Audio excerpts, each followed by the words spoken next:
Olá, povo de Deus, sexta-feira, 21 de junho de 2024, São Luís Gonzaga, 11ª semana do Tempo Comum. Nossa reflexão de hoje é a partir do segundo livro dos Reis, 11, de 1 a 4 e de 9 a 18 e o 20, e Mateus 6, 19 e 23.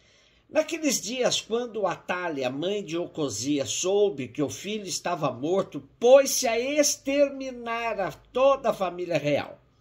Mas Josaba, filha do rei Jorão e irmã de Ocosias, raptou o filho dele, Joás, do meio dos filhos do rei, que iriam ser massacrados, e colocou com sua ama no quarto de dormir. Assim escondeu de Atália e ele não foi morto. E ele ficou 6 anos com ela, escondido no templo do Senhor, enquanto Atália reinava no país. No 7º ano, Joiada mandou chamar os centuriões dos quereteus e da escolta, e introduziu-os consigo no templo do Senhor. Fez com eles um contrato, mandou que prestassem juramento no templo do Senhor e mostrou-lhes o filho do rei. Os centuriões fizeram tudo o que o sacerdote Joiada lhes tinha ordenado. Cada um reuniu seus homens, tanto os que entravam de serviço no sábado como os que saíam. Vieram para junto do sacerdote Joiada, e este entregou aos centuriões as lanças e os escudos de Davi, que estavam no templo do Senhor. Em seguida, os homens da escolta, de armas na mão, tomaram posição a partir do lado direito do templo até ao esquerdo, entre o altar e o templo, em torno do rei. Então Joiada apresentou o filho do rei, cingiu-o com diadema e entregou-lhe o documento da aliança. E proclamaram no rei, deram-lhe a unção e, batendo palmas, aclamaram: Viva o rei! Ouvindo os gritos do povo, Atália veio em direção da multidão no templo do Senhor. Quando viu o rei de pé sobre o estrado, segundo o costume, os chefes e os trombeteiros do rei junto dele e todo o povo do país, exultando de alegria e tocando as trombetas, Atália rasgou suas vestes e bradou: traição, traição! Então o sacerdote Joiada ordenou aos centuriões que comandavam a tropa: levai-a para fora do recinto do templo, e se alguém a seguir, seja morto à espada. Pois o sacerdote havia dito: não seja morta dentro do templo do Senhor.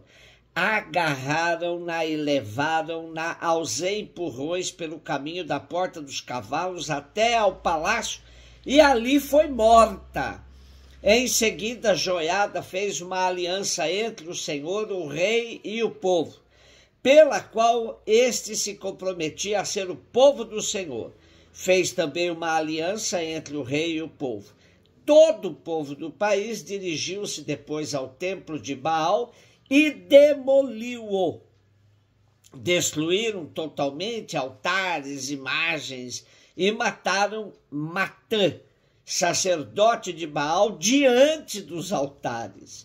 E o sacerdote Joiada pôs guardas na casa do Senhor. Todo o povo do país o festejou e a cidade manteve-se calma.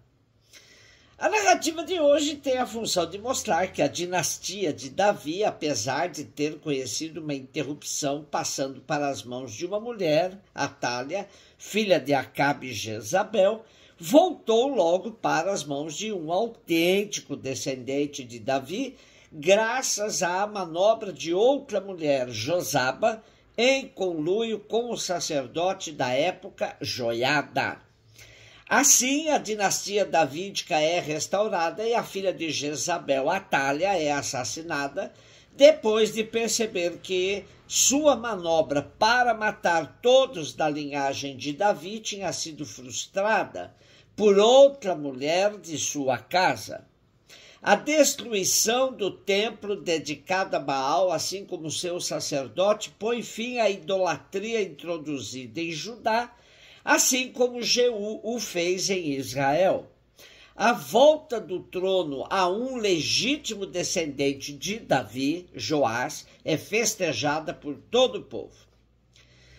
Mateus 6, 19 a 23. Disse Jesus aos seus discípulos: não junteis tesouros aqui na terra, onde a traça e a ferrugem destrói, os ladrões assaltam e roubam.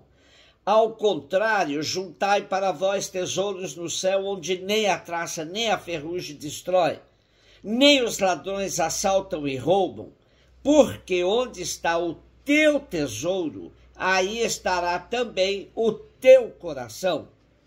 O olho é a lâmpada do corpo. Se o teu olho é sadio, todo o corpo ficará iluminado. Se teu olho está doente, todo o teu corpo ficará na escuridão.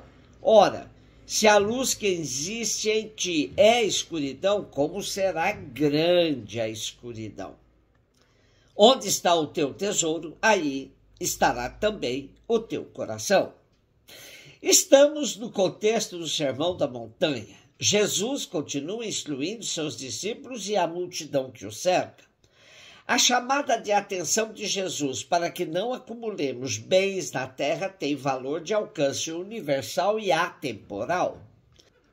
Apegos por coisas e por pessoas é um lado da moeda, mas há o outro lado que pode significar anseio por poder. Esse também se constitui no valor que a traça e a ferrugem destrói, e os ladrões assaltam e roubam. Tendo em conta que para os contemporâneos de Jesus o coração era a sede das decisões, aqui está o ponto mais importante para Jesus, pois as nossas decisões precisam estar conforme tudo o que ele vem ensinando no Sermão da Montanha, que começa com as bem-aventuranças e vai seguindo um novo enfoque sobre a lei. Ter apego à lei ou às suas aparências, do mesmo modo como tinham os fariseus, deturpava toda a existência humana.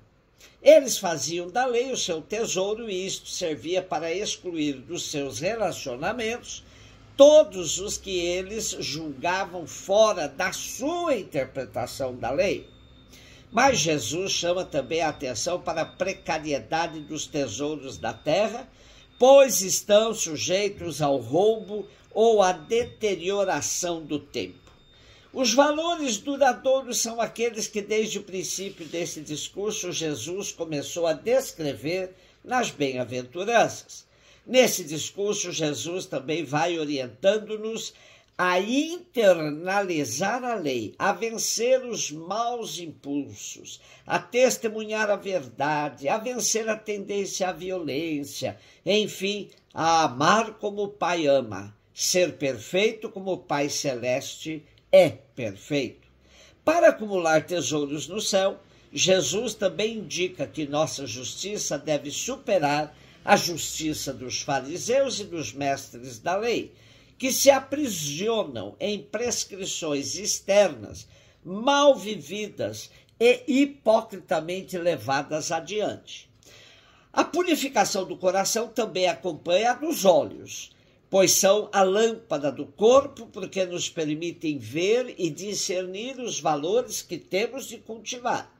Se os olhos estiverem sãos, isto é, postos em Deus, que é a luz fonte de toda a luz, será iluminado o mistério da escuridão humana. Se estiverem doentes, isto é, não postos em Deus, viveremos nas trevas, no mistério da nossa própria escuridão. Os filósofos gregos diziam que nada está no intelecto sem antes ter passado pelos sentidos. Assim, o que chega no coração, uma vez que significava o centro das decisões, passou também pelos olhos. Daí a coerência do discurso de Jesus em orientar que os tesouros que estão em nosso coração chegaram a ele por meio da visão, pois os olhos são os faróis de nosso corpo. Celebramos hoje São Luís Gonzaga, filho de família ilustre da Itália do século XVI, em 1568. Contrariando os planos de seu pai, que o queria na carreira militar, se encantou com os trabalhos dos jesuítas e começou seus estudos para ser padre. Em seu tempo houve uma peste mortífera, ele se compadeceu dos enfermos e passou a socorrê-los. A peste também o pegou e ele morreu aos 23 anos de idade. Luís Gonzaga foi canonizado em 1726 por Bento XIII, que após 3 anos o nomeou protetor dos estudantes. Pio XI o proclamou em 1926 padroeiro da juventude católica e João Paulo II o nomeou em 1991 padroeiro dos pacientes de AIDS. Um beijo no seu coração.